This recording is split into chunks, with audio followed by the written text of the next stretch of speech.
kembali.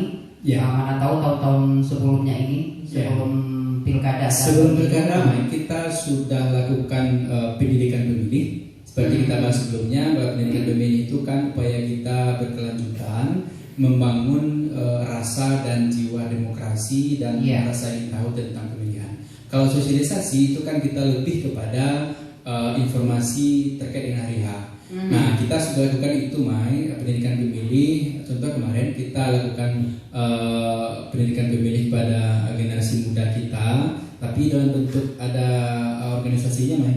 Kayak kemarin itu kita kerjasama dengan KMPI ada gitu kan, atau dengan HMI dan lain sebagainya. Nah, kalau sudah ada forumnya atau komunitasnya atau organisasinya, kita lebih mudah dalam berkoordinasi gitu. Tapi kalau agak person to person agak susah. Makanya kita lebih lakukan pendekatan kemarin, ada dengan KMPI, ada dengan adik-adik dari HMI Kuahati, mahasiswa Muhammadiyah, mahasiswa NU dan lain sebagainya. Artinya kita libatkan semuanya gitu, semuanya, sehingga terbangun kesadaran. Karena tujuan kita melakukan sosialisasi itu kan ada 3, ya. Pertama, menyebarluaskan informasi tentang tahapan. Yang kedua, membangun rasa ada pengetahuan, pemahaman. Akhirnya adalah kesadaran. Nah, yang ketiga itu adalah meningkatkan partisipasi masyarakat kita. Nah, yang kita tekankan. Terima kasih Pak Thomas. Kayak luar biasa banget ya, karena mudah-mudahan generasi muda kita lebih cerdas lagi, memahami dan ikut berperan ya untuk mensukseskan pilkada kita. Ibu Fitriyanti selaku divisi perencanaan data dan informasi. Ini kalau soal data saat ini sedang sedang dicoklis sekarang ya. Dan mudah-mudahan dari pantauan Ibu Yanti, data yang sudah masuk per hari ini, kita akan batasnya nanti tanggal 13 ya. Bagaimana untuk tingkatan pada pemilih generasi muda ini? Oke, baik, Mai. Karena banyak yang pulang ya? Iya, banyak yang pulang, dan kita sekarang sudah hari ke-13 dalam pelaksanaan kegiatan pemutakhiran, khususnya coklit yang dilaksanakan oleh KPU, oleh teman-teman PPDP di masing-masing nagari.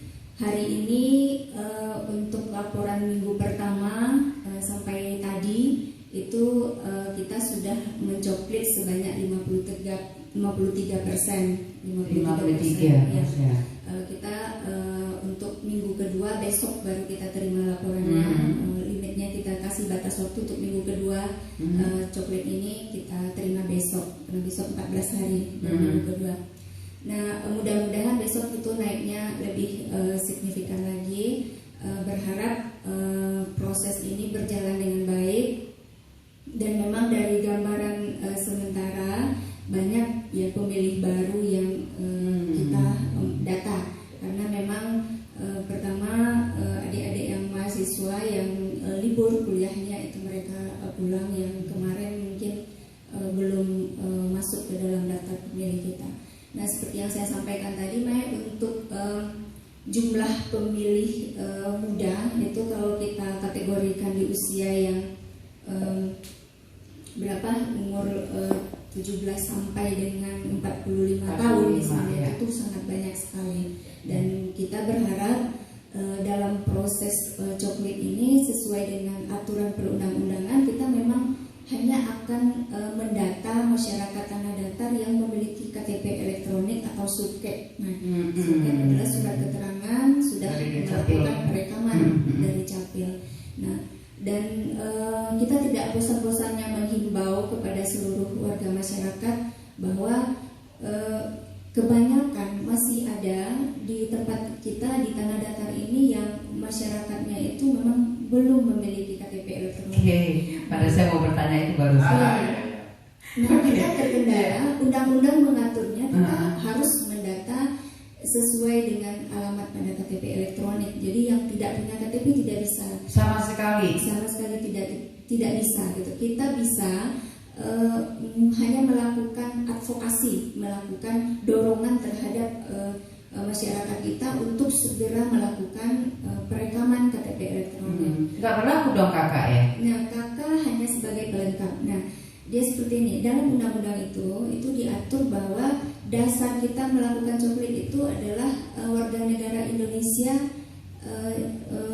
Warga negara Indonesia itu bukti kita warga negara Indonesia kan adalah KTP elektronik dan suket. Nah, dan kakak itu hanya untuk membantu memenuhi elemen data kita.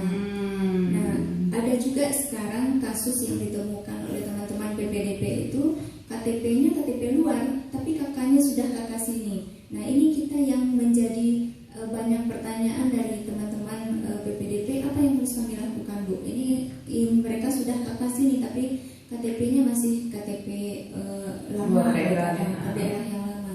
Nah, kita tetap patokannya tidak bisa mendatanya seperti itu. Kita buat di catatan khusus dan nanti akan kita bantu untuk mereka mau melakukan pengurusan KTP elektronik disesuaikan dengan kakak yang sudah ada. Gitu. Jadi otomatis dulu kakaknya kakak sini, terus dia pindah, dia mengurus KTP di lokasi pindahnya. Dan kembali lagi ke sini. Bisa jadi seperti kita tidak tahu kasusnya seperti apa, Mai. Nah, kalau memang data kakaknya itu adalah warga di sini, ini sangat disayangkan berarti ya, sangat disayangkan ya. Kenapa tidak mengganti secara bersamaan seperti itu? Itu kasus-kasus yang itu nggak ada toleransi berarti ya? Ya, itu kita catat dulu, Mai. Kita catat dan kita akan bicarakan nanti dengan dinas Dukcapil agar yang bersangkutan mau melakukan pengurusan. Nah, boleh menggunakan kakak itu hanya misalnya saya PPDP datang ke rumah Amai dan di ke rumah Amai udah kemarin. Udah ya, alhamdulillah. Terima kasih teman-teman PPDP udah coklit Amai di Kutub Ranca ya, Men. Iya, betul. Misalnya di rumah Amai itu ada anggota keluarganya dalam satu kakak itu ada 4 orang yang sudah memenuhi hak pilih. Nah, ketika ditemui ke sana yang ada cuma 1 orang. Nah, kalau KTP kan biasanya melekat pada diri yang bersangkutan, maksudnya itu dibawa kemana-mana dalam dompet. Kalau kakak kan kita tidak bawa. Nah, misalnya kalau di rumah Amai itu kita temukan cuma 1 orang anggota keluarga, yang 3-nya itu boleh kita lihat di kakak. Tapi tetap kita pastikan bahwa yang 3 anggota keluarga Amai itu memang memiliki KTP yang sama dengan Amai. Memang KTP-nya PPDP-nya? Iya. Luar biasa. Alhamdulillah hari ini Amai, karena itu yang kita tekankan sekali. Kita takutnya nanti mendata orang yang salah atau yang lebih parah lagi tercecer pemilih kita. Nah, jadi dalam masa kegiatan kita sekarang karena memang seperti yang disampaikan tadi kita terbatas waktu untuk bisa bertatap muka, apapun momen di setiap sosialisasinya Pak Thomas yang harus mimpin soal kegiatan tadi dan data pemilih seperti itu. Oke, masih ada waktu kita sampai tanggal 13 ini ya. Iya, sampai tanggal. Dan sekiranya ada dari petugas PPDP kita yang alfa atau memang tidak tahu ada rumah baru atau apa ada warga baru di sana dan yang menyatakan bikin rumah, itu dari pihak keluarga itu boleh melaporkan bahwasan belum didata. Boleh ya. Boleh. Dan seperti 2 minggu yang lewat kita sampaikan bahwa masyarakat bisa cek di sini dilindungi hak pilihmu kpu.go.id. Jadi bisa dicek di situ nama masing-masing. Kalau misalnya belum terdata dan hubungi kita bahwa nanti akan kita masukkan. Data ini maksudnya ke lindungi hak pilihmu ini kapan ini? Udah masuk sebelum kita coklit. Jadi data kita kan yang kita itu data lama. Bukan data baru, data baru ini. Iya. Oke. Nah, jadi kalau belum terdaftar di sini, jadi kita data. Tapi walaupun nanti sudah terdaftar di sini, tetap petugas akan datang ke rumah untuk melakukan coklit, melihat KTP aslinya seperti itu. Ini untuk memberikan pemahaman ke masyarakat tentang tahapan-tahapan saat sekarang ini. Mudah-mudahan masyarakat memahami juga ya dengan kondisi pandemi yang masih saja sangat mengkhawatirkan kita. Ini perlu kita sampaikan di sini. Bantu juga petugas-petugas dari penyelenggara pilkada ini tidak lama ya. Ada juga yang tidak ada mau, ya. Yang tidak mau kita datangi dengan alasan? Dengan alasan beberapa alasan kemarin ya Mas, Pak Thomas, kita sudah mendata. Adakah teman-teman PPDP yang tidak diterima di rumah masyarakat? Jadi alasannya pertama kami datang-datang, jadi Wow. tidak mau didata lagi seperti itu. Nah, sebenarnya tidak ada hubungannya. Pendengar dimanapun berada bahwa PPDP kita mendata untuk kegiatan coklit pemilihan serentak 2020. Oke, ini masukan juga buat kita semua di Radio Luhana Tua saat ini, dan tentu ini adalah himbauan dari pemerintah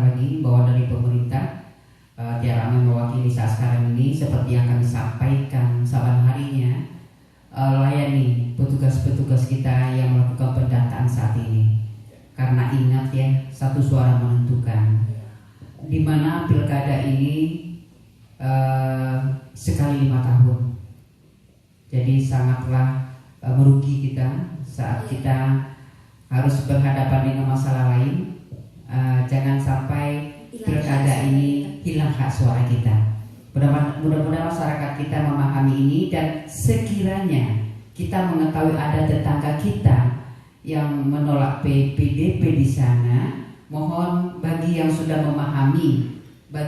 memahami untuk mengasih masukan, untuk mengajak ya, bahwasan memang dari kenyataannya saat sekarang ini kalau dibilang susah, kalau dibilang dampak dari pandemi semuanya. Jadi kita jangan merasa hanya kita saja yang terkena dampak, semuanya. Jadi mohon, ini adalah pemilihan 5 tahun ya. Mudah-mudahan saja ini sudah langsung dari KPU yang bicara. Kendala ini adalah kendala kita bersama ternyata. Oke, bagaimana kedepannya dengan kondisi-kondisi seperti ini? Tentu sosialisasi penting sekali ini.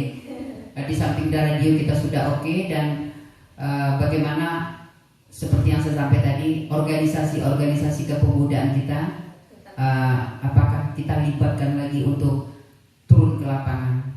Silakan Pak Thomas. Ya, makasih Amai. Memang ketika kita melihat adanya pandemi ini dan tahapan kita mesti kita laksanakan, tentu kita berpikir bagaimana sosialisasi kita, penyampaian informasi tentang pemilihan serentak kita sampai ke semua warga masyarakat kita. Nah, Wendy tadi mengatakan kalau sekarang tuh kita sedang dalam tahapan penyusunan daftar pemilih, PPDP kita sedang jalan, tentu informasi ini mesti kita sampaikan juga kepada semua masyarakat kita.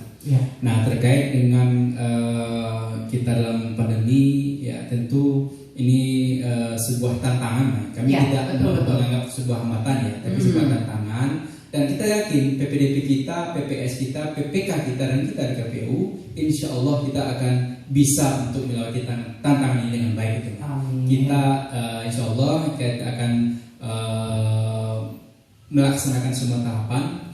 Kalau hari ini tahapan kita dalam melakukan coklit ke tengah masyarakat kita, dan kalau ada kendala sedikit banyaknya, dan kita pikir itu hal yang biasa dengan warnanya dinamika.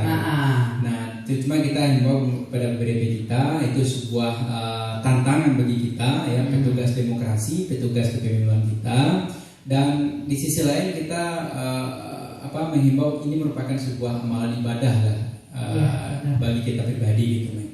Karena di tengah adanya masyarakat kita yang tidak mau keluar rumah, mungkin ya, atau tidak ingin bersentuhan dengan orang lain, tidak ingin saking patuhnya ini. Iya, saking patuhnya protokol gitu ya.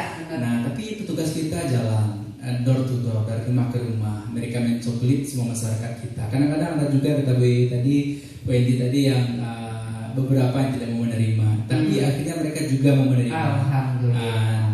Tentunya dengan koordinasi dengan pihak Jorong ataupun Pak Wali juga kita ucapkan terima kasih atas kerjasamanya dari Pemerintahan Wali Nagari, pemerintah kita yang terendah Pak Jorong dan tokoh masyarakat.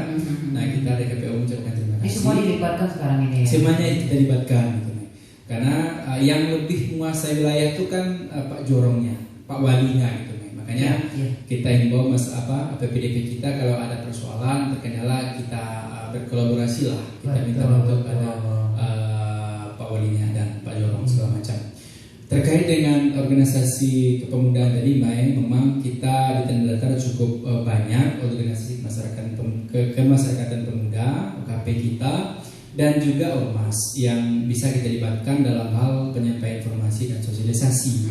Nah, kalau dulu pas Pileg dan Pilpres, kita banyak bekerjasama dengan adik-adik dari kampus juga, organisasi ekstra kampus, dan juga di DEMA ataupun Semana Kampus Yayen, juga organisasi yang sudah tertata kayak ada dari HMI-nya, ada dari IMM-nya, dari KNPI-nya, Al-Wasliyah, banyak yang bisa kita ajak untuk bekerja sama menyampaikan informasi gitu kan. Dan kita karena tidak bisa mengumpulkan orang dalam jumlah yang banyak, kalau sekarang tuh kan maksimal 20 orang. Nah, tentu kalau memungkinkan nanti kita akan coba juga pola seperti itu. Tapi kalaupun tidak, kita senantiasa men-share informasi-informasi ini ke grup-grup yang ada dari pengurusan kita di sana gitu kan. Nah, di samping itu juga setiap momen yang ada kita diskusi sambil ngopi lah ya. Tentu kita bicarakan tentang tahapan pilkadanya kita. Nah, kita melihat itu potensi besar dalam hal penyebaran informasi dan sosialisasi ini, karena ada dari kepengurusan di UKP dan ormas itu kan umumnya orang-orang yang berpendidikan, orang-orang berpendidikan, orang-orang yang ya kata Bu Yedi tadi sebagai agent of change-nya lah di tengah masyarakat kita. Mereka kalau yang mengecek orang warga masyarakat wako lega tentu apa seperti itu kan. Nah, lega tagak iya betul sekali. Nah, dipaci kudu ana kira-kira seperti itu. Angka mengecek itu insyaallah. Insyaallah karena mereka cukup berpendidikan. Bukan kita menafikan kepada masyarakat yang tidak ya. Cuman kalau mahasiswa ataupun adik-adik yang sudah terbiasa berorganisasi, umumnya mereka agak didahulukan selangkah, punya kemampuan seperti itu. Nah, makanya kita pikir mereka penting kita jadikan sebagai agen sosialisasi kita, ya mesti kita jadikan target lah nanti ya kedepannya naik. Walaupun hari ini kita menuju juga ke arah itu, mungkin nanti bisa kita kumpulkan adik-adik KNPI dan sebagainya.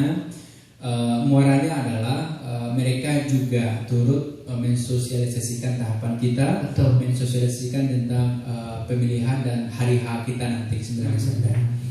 Kalau kita lihat hari ini ya mungkin via daring pun ya kita atau dalam jaringan kita, media jaringan di media sosial dan sebagainya, banyak juga yang mengikuti kita dari generasi muda ini gitu kan. Nah, alhamdulillah, dan mungkin mulai hari ini dan ke depan, karena kita pikir 9 Desember itu sekarang sudah kita di akhir Juli, Agustus, 5 Oktober, September, Oktober, 4 bulan ya. 4 bulan ya. Kita tanpa terasa saja Mbak ya, sudah 4 bulan. Karena kita pikir di Desember itu tidak ada waktu lagi gitu. Kita saja udah 5 kali pertemuan ini. Iya, itu makanya. Udah sebulan lebih kita ya. Makanya karena waktu kita kami tadi ngobrol sama Bu Yenti, cepat sekali loh waktu kita gitu kan.